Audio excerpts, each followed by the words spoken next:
The Milgram experiment was a psychological study infamous for its dubious ethical validity and its disturbing implications about human nature. Subjects thought they were assisting with a study on human memory. They were told to ask another person questions and shock them if they gave the wrong answer. Even as the recipients screamed in pain and begged them to stop, those in charge told the shocker to keep going, keep shocking, don't stop. The subjects had no idea that in reality, they were the ones being tested. The person they were shocking was just an actor, and the scientists in charge were testing to see if the subjects would obey authority and follow orders even if it meant torturing another human being. After it was over, the subjects, when faced with the horror of what they were willing to do, reported a series of traumatic responses and lasting emotional impacts. Many parallels have been drawn to those who were complicit in following orders during the Holocaust. And alongside the Stanford prison experiment, it's held up as a cautionary tale of what can happen when scientists don't care enough to protect the well-being of the people they're testing. Anyway, here's what would happen if that were the plot of a Seinfeld episode. What do you think I did? I kept administering the shocks. Even though you could hear the person on the other end what was I supposed to do? screaming and begging for mercy? Keep going, keep shocking him, the guy was telling me. He was in charge of the experiment. He was paying me. What was I supposed to do? Tell him to go suck a lemon? So what you're telling me is, you were just following orders? Guess who just got paid to sit around in a room pretending to get electrocuted all day?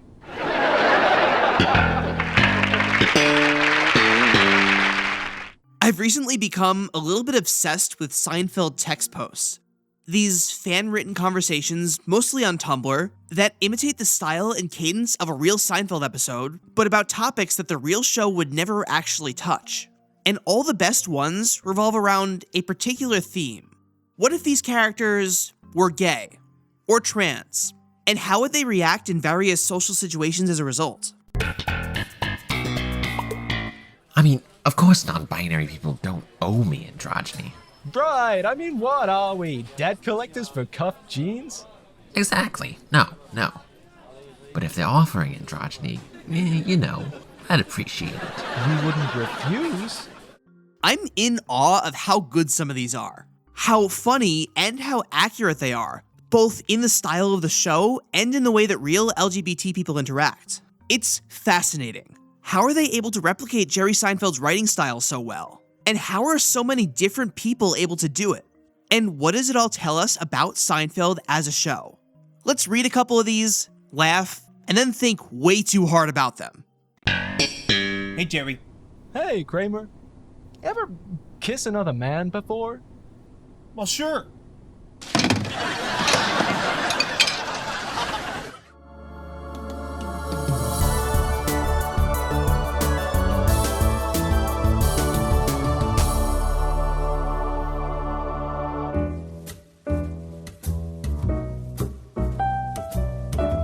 A video essay is supposed to have a thesis, a point, and by the end of this, I'm sure I'll come up with something smart to say.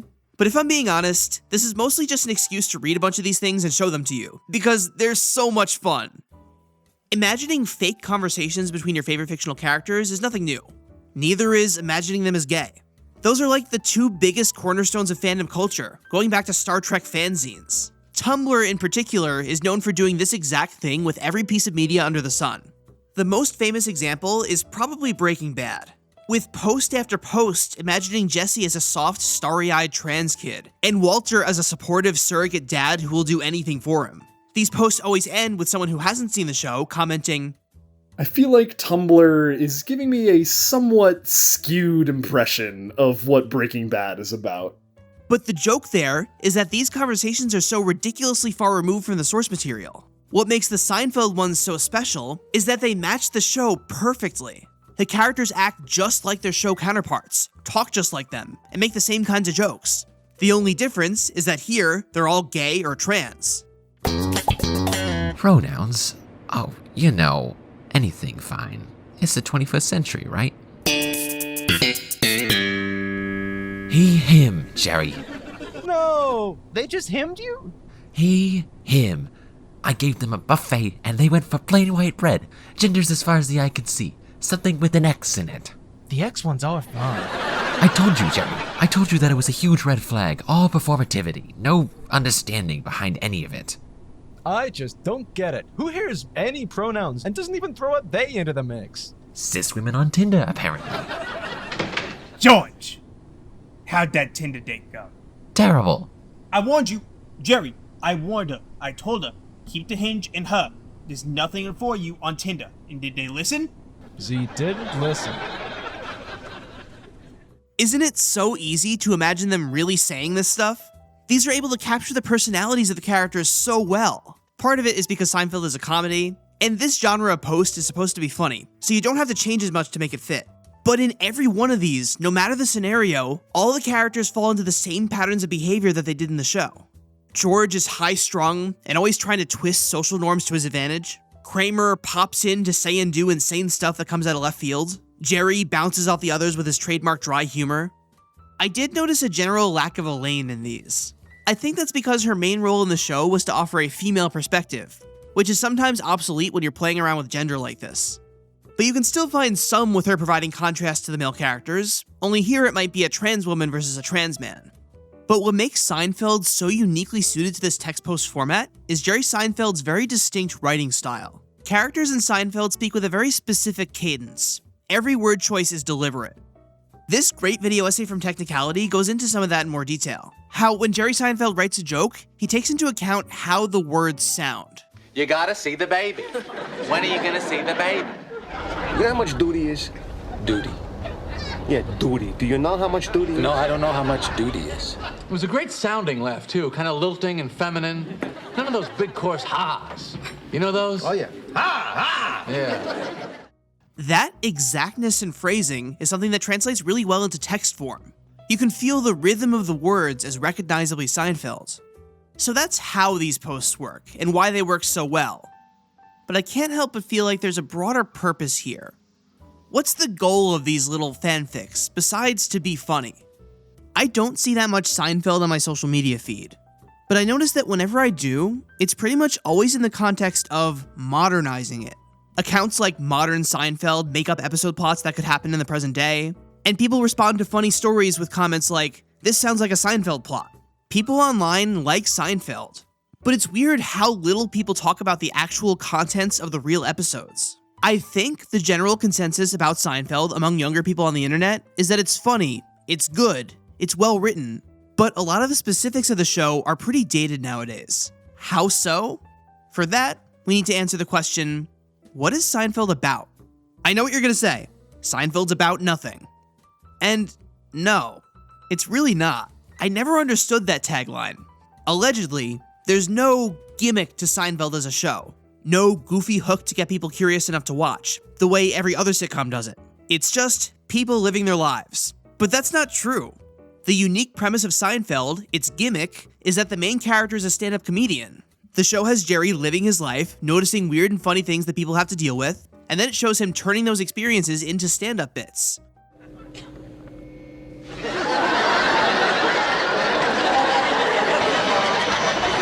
The worst way of flying, I think, is standby. You ever fly standby? That never works. You know, that's why they call it standby. You end up standing there going, bye.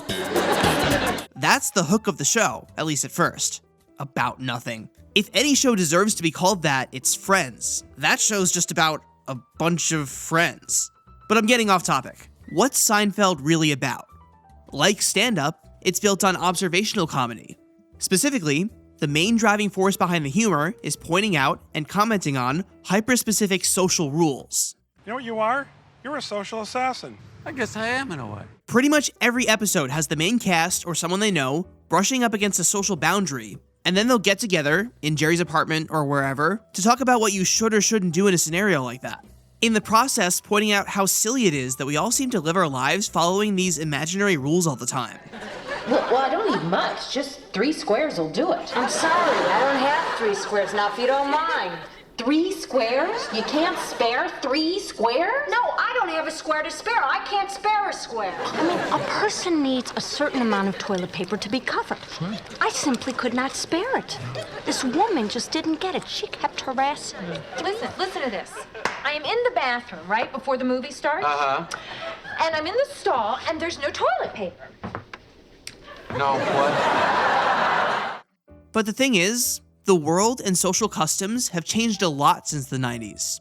A huge amount of the scenarios from the show just aren't relatable to a younger audience.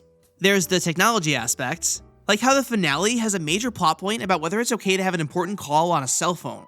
Nothing they say about cell phones in that episode is true anymore. You can't make a health inquiry on a cell phone. It's like saying I don't want to take up any of my important time in my home, so I'll just get it out of the way on the street. But more importantly, when I watch Seinfeld, it really stands out to me how much of the humor is about gender. Men are like this, women are like that, and they can never understand each other. It's a very sharp divide. When you're queer, or even if you just spend a lot of time with queer people, that divide starts to feel a lot more permeable. And jokes like these, a lot less relatable. Men are obsessed with cleavage, women are obsessed with shoes. The show is just full of a lot of old school ideas about gender, dating, and queerness. You can really feel it when the writer does address the idea of gay people. I wouldn't call any of it outwardly offensive, but it's all obviously written from a straight man's perspective for a straight audience. Elaine. I was hoping, you you might be interested in changing teams. Changing teams. It's an old show written by old-fashioned guys, which, speaking of, the leftmost corners of the internet are not the biggest fans of Jerry Seinfeld as a person either. From all his complaining about political correctness killing comedy, to his opinions on Palestine, to the time he dated a teenager, there's a whole litany of reasons why a young, queer, terminally online person would choose to stay away from Seinfeld.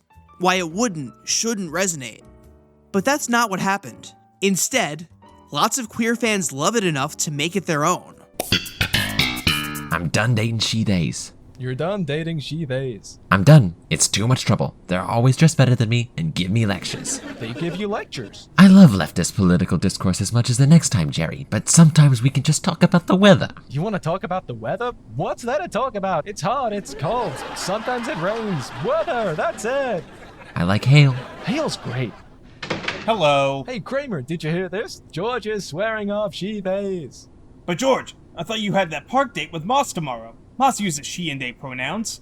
I never understood the park date thing. I like parks. Besides, Moss uses they/she pronouns. What's the difference?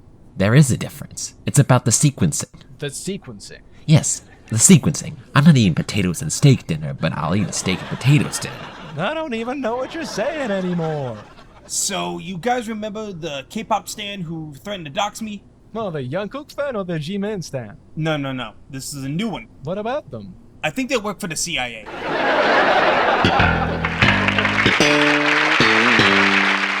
So, why write something like this? Well, after everything we've talked about, I think it's pretty clear. First, Seinfeld is good. It's funny. Even if you don't relate to the characters and situations directly, the comedy is top shelf, and it's really hard not to love. This is what fans do. They take media they love and care about and make it their own.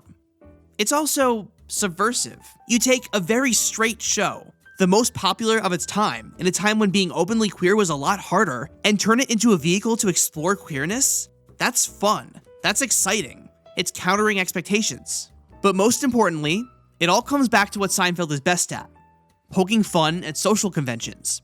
Handling friendships and dating is hard enough when you think of men and women as a strict binary. When you start adding in L's, G's, B's, T's, NB's, I's, and A's, everything becomes infinitely more complex, and there's so much more to keep track of. The writing conventions of Seinfeld are just a really great way to explore and laugh at the many complexities of queer identity. As much as I've made it seem like this is a whole big trend, there aren't that many posts like this.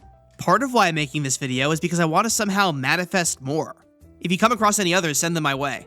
I just think these concepts all come together in a perfect way, a match made in heaven, and I hope other people see what I see.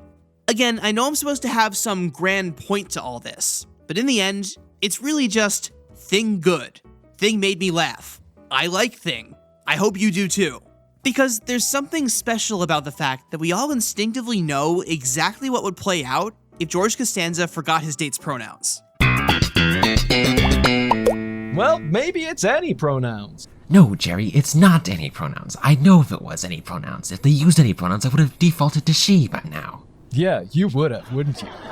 Look, Jerry, you gotta help me. They're going to be here in less than 10 minutes. Just ask them while I'm in the room. 10 seconds, over and done with. You want me to ask for pronouns? Jerry, I'm begging you.